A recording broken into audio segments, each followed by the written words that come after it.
Everyone, good morning. সকলে কেমন আছো? আশা করব প্রত্যেকে খুব ভালো আছো, আর আমিও ভালো আছি। আমার প্রত্যেকটা দিন মানে সকাল এখন শুরু হয় এদেরকে দেখে, যে নতুন অতিথিগুলো আমাদের বাড়িতে এসেছে। তো ওদেরকে দেখেই দিনটা শুরু হয়। তো ভাবলাম যে ব্লগটাও আজকে ওদেরকে দেখিয়ে শুরু করা যাক। তো বন্ধুরা, আজকে নতুন ব্লগে তোমাদেরকে জানাচ্ছি অনেক অনেক স্বাগত আর ভালোবাসা। আজকের দিনটা হচ্ছে মঙ্গলবার। ঘড়ি কাটায় এখন বাজে 8টা মতো। ঘুম থেকে এইমাত্রই উঠলাম, অনেকটা লেট হয়েছে আসলে। তোমার ভোর 2:30টার সময় ঘুম ভেঙে গেছিলো। তো তারপরে 3:30টার দিকে আবার ঘুমিয়েছি। তো সকালে যেহেতু 5টায় আমার অ্যালার্ম দেওয়া থাকে, তারপরে 5টার সময় আবার ঘুম ভেঙেছে। তো তারপরে বাইরে দেখলাম যে হালকা হালকা বৃষ্টি পড়ছে। তো তারপরে ব্ল্যাঙ্কেটটা মুড়ি দিয়ে যেই না ঘুমিয়েছি, ব্যাস অমনি মানে উঠতে দেরি হয়ে গেল, মানে 8টা বেজে গেল। তো কী আর করা যাবে, আজকে তো তোমাদের দাদাভাই ছুটি, তো সেই কারণে চাপ নেই। আজকে হচ্ছে মহাবীর জয়ন্তী। তো মহাবীর জয়ন্তী উপলক্ষে একটু মন্দিরে যাব ভাবছি পুজো দিতে। জানি না যাওয়া হবে কি না, যে গেলে অবশ্যই তোমাদের সঙ্গে শেয়ার করব। আর এদিকে যেহেতু ঘুম থেকে উঠতে লেট হয়েছে, মাম্মামও উঠে গিয়েছে। তো ভাবলাম যে একেবারে বিছানাপত্র সুন্দর করে গুছিয়ে তারপরে কাজকর্মগুলোতে হাত দেব। তো সেই মতো এই যে বিছানাটাকে সুন্দর করে এখন গুছিয়ে নিচ্ছি। আর ওয়েদারটা তো ভীষণ ঠান্ডা বাইরে, বেশ ভালো লাগছে। কিন্তু এই 2-3 দিন ধরে না তোমার রাতের দিকে বা ভোরবেলার দিক করে বেশ মানে বৃষ্টি হচ্ছে। খুব একটা জোর বৃষ্টি হচ্ছে না, হালকা হালকা বৃষ্টি পড়ছে, যার কারণে ওয়েদারটা ভীষণ ঠান্ডা রয়েছে, তার ভালো লাগছে বেশ। তো চলো আমি একে একে কাজকর্মগুলো শুরু করি, আর তোমরাও ব্লগটা কন্টিনিউ করো, আশা করব তোমাদের ভালো লাগবে। তো বন্ধুরা, যদি তোমাদের ব্লগটা ভালো লেগে থাকে তাহলে অবশ্যই চ্যানেলটা সাবস্ক্রাইব করে আমার পাশে থাকবে। আর কেমন লাগলো সেটা আমাকে একটা কমেন্ট করে জানিয়ে যেও। তোমাদের প্রত্যেকটা কমেন্ট পড়ে আমি ভীষণ মোটিভেট হই পরবর্তী ব্লগ বানাতে, এবং তোমাদের কমেন্টগুলো সত্যি মন ছুঁয়ে যায়, ভীষণ ভীষণ ভালো লাগে। তো যাই হোক, তোমরা যারা যারা ব্লগ দেখছো অবশ্যই একটা করে কমেন্ট করে যেও, আর সাথে একটা লাইকও করে দিও। তো এদিকে বিছানা অলমোস্ট গোছানো ডান হয়ে গেছে। এবার ঘরটাকে ঝেড়ে মুছে নেব। আর অলরেডি তো ওই যে 8টা পার হয়ে গেছে ঘুম থেকে উঠতে। তো দেখি মন্দিরে তো আবার যাবো ভাবছি পুজো দিতে। তো দেখা যাক কতদূর কী করতে পারি। আজকে মহাবীর জয়ন্তী ঠিকই, এই মহাবীর জয়ন্তী আর হচ্ছে হনুমান জয়ন্তী। 2 এপ্রিল মানে এপ্রিল মাসের 2 তারিখে রয়েছে হনুমান জয়ন্তী। এই দুটোর মধ্যে না আমার কেমন যেন একটা তালগোল পাকিয়ে যায়, বুঝতে পারি না। কারণ হনুমান জয়ন্তীর দিন মন্দিরে ভীষণ বড় করে পুজো হয়। এমনিতেও প্রতিটা মাসেই প্রত্যেকটা মঙ্গলবারেই মন্দিরে পুজো হয় হনুমানজির, শনিবার মঙ্গলবার। কিন্তু যখন মানে যেদিন আর কি হনুমান জয়ন্তী থাকে, তো সেই দিন একটু বড় করে আর কি সময় নিয়ে পুজো হয়, মানে অনেক ভক্তের আগমন হয়। তো যাই হোক, তো এদিকে দেখো কাজকর্ম সেরে স্নান টান কমপ্লিট করে এই যে আমিও পুরো রেডি হয়ে গেছি। আর ওইদিকে মাম্মাম তোমাদের দাদাভাইও রেডি হয়ে গেছে। আমি আর তোমাদের দাদাভাই সকাল থেকে কিছুই খাইনি, কারণ পুষ্পাঞ্জলি দেব। আর মাম্মামকে ম্যাগি করে ওখানে খাইয়ে দিলাম, কারণ ওখান থেকে আস্তে আস্তে অনেকটাই লেট হয়ে যাবে। তো অতক্ষণ না খেয়ে থাকবে, সে কারণে ওকে ম্যাগি করে খাইয়ে নিয়ে যাচ্ছি। আর সকাল সকাল যদি একটু ঘুম থেকে উঠতে পারতাম তাহলে রান্নাটা করে রেখে যেতে পারতাম, আর এসে অতটা আর কি খাটনি খাটতে হতো না। কিন্তু যেহেতু ওই যে দেরি হয়েছে, তো ভাবলাম যে আগে যাই পুজোটা দিয়ে আসি, তারপরেই রান্নাবান্না করব। তো এই হচ্ছে আজকের আমার ফুল লুক। কেমন লাগছে অবশ্যই জানিও। আজকে একটু শাড়ি পরে সাজুগুজু করে গেছি, বরের সঙ্গে বেরোচ্ছি বলে কথা, তাই না? একটু সাজুগুজু না করলে হবে? তো যাই হোক, আমরা মন্দিরে এসেছি প্রায় অনেকক্ষণ হলো। এখন সবশেষে এই যে আরতিটা হচ্ছে, আরতির পর পুষ্পাঞ্জলি, তারপরে পুজো শেষ। তো বন্ধুরা, এখন এই যে দেখতে পাচ্ছ অনেক ভিড়ও রয়েছে মন্দিরে। প্রত্যেকটা মঙ্গলবারই কিন্তু এরকম ভিড় হয়। তো তারপরে মন্দির থেকে আসার পথে একটুখানি মলে উঠেছিলাম, এমবাজারে। তো কী কী কেনাকাটা করেছি পয়লা বৈশাখ উপলক্ষে সেটা তোমাদের সঙ্গে পরে শেয়ার করছি। আর আসার পথে বেশ কিছু সবজি নিয়ে নিয়েছি। এখানে নিয়েছি টাটকা একদম শাক, দেখে আর লোভ সামলাতে পারলাম না।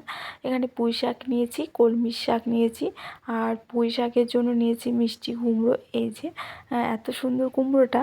আর নিয়েছি কাঁচা কলা, উচ্ছে, তারপরে পেঁপে, গাজর, এগুলো নেওয়া হয়েছে সবজির মধ্যে। তো চলো এবার ঝটপট চেঞ্জ করে একেবারে রান্না বসাবো। আর এদিকে দেখো আরে কিছু মানে মাছ নিয়ে আসা হয়েছে, এই যে কালারিং ফিশগুলো। এর আগের দিন তোমাদেরকে বললাম না যে যেদিন নিয়ে এসেছি তার পর দিনই একটা মারা গিয়েছে, তো সেই জন্য আরও 3টে মাছ নিয়ে আসা হয়েছে আজকে। যার কারণে ওদেরকে একসঙ্গে রাখলে না ওরা বেশ ভালো খেলা করছে, আর অনেকগুলো থাকলে বেশ ভালো লাগছে। তবে আমার জায়গাটা ছোট হয়ে গেছে, যার কারণে না মানে ওদের হয়তো একটু কষ্টই হয়ে যাচ্ছে। একটা অ্যাকোরিয়াম বানাতে দিতে হবে, তো দেখা যাক, বানাতে দেবো, ইচ্ছে আছে। তারপর এর থেকে যে বড় গোল্ডেন ফিশগুলো হয় সেগুলো দেখতে আরও বেশি ভালো লাগছে, বাট আমার কাছে সেরকম রাখার জায়গা নেই বলে আমি সেগুলো নিতে পারলাম না। তো তারপরে এদিকে দেখো আমি এসে একেবারে জামাকাপড় চেঞ্জ করে হাত পা ধুয়ে প্রথমে ওই যে মুড়ি মাখিয়ে খেয়ে নিয়েছি সকলে। প্রচণ্ড খিদেও পেয়ে গেছিলো। আর এদিকে আমি রান্নাও বসিয়ে দিয়েছি, অনেকটা রান্না এগিয়ে গেছে। এখন এই যে শাকটা করে নিলাম, আর এখন মিষ্টি কুমড়ো আর পুঁই শাক দিয়ে এই তরকারিটা করব, আর সবশেষে ডাল করব। আজকে তো পুরো একেবারে নিরামিষ রান্না হবে, একেবারে মাছ মাংস পেঁয়াজ রসুন কোনো ছোঁয়ানাড়া মানে আর কি নেই, পুরো নিরামিষই রান্না। তো টাটকা টাটকা আজকে শাকসবজিগুলো পেয়েছি, বেশ ভালো লাগে, টাটকা জিনিসের টেস্টও আলাদা। আর টাটকা জিনিস দেখলে বা নিয়ে আসলে না মনে হয় যে কতক্ষণে রান্না করব। তো এদিকে দেখো তোমাদের সঙ্গে গল্প করতে করতে আমার কিন্তু এই যে তরকারিটাও হয়ে গেছে। এবার একদিকে ডালটা বসাবো আর রুটিটা করে নেব রাত্রের জন্য, কারণ এই তো রান্না করতে করতে তোমার প্রায় 4টে বেজেই গেল। তবে এখন রান্নাবান্না করে মেজে ধুয়ে আবার খাওয়া দাওয়া করে আবার কখন রুটি করব বলো, 6টার মধ্যে। তো ভাবলাম একই হাতে করে নিই, তো সেই জন্য আর কি আটাটাও মেখে নিয়েছি, রুটিটাকে ভেজে নেব। সংসারের কাজগুলো যেহেতু আমরা মেয়ে বউরাই করে থাকি বাড়ির, তো সেক্ষেত্রে কাজগুলোকে একটু বুঝে শুনে আমাদেরকেই করতে হয়, যাতে নিজেরও সুবিধা হয় আর নিজের হাতের কাজও অনেকটা সহজ হয়ে থাকে, আর চারিদিকটা একদম গোছানো পরিষ্কার পরিচ্ছন্ন থাকে, তাই না? সংসারে লক্ষ্মীশ্রী বজায় রাখতে গেলে সবসময় পরিষ্কার পরিচ্ছন্ন পরিপাটিভাবে থাকাটাও কিন্তু বিশেষ পরিমাণ মানে বিশেষ দরকার, জানো তো। আর আমি সবসময় চেষ্টা করি সংসারের কাজগুলোকে পরিপাটিভাবে করা। মানে হাজার ব্যস্ততা থাকলেও, হাজার যতই লেট করে ঘুম থেকে উঠি না কেন, সংসারের কাজগুলোকে পরিপাটিভাবে করাটা আমার একটা মানে অভ্যাসে পরিণত হয়ে গেছে।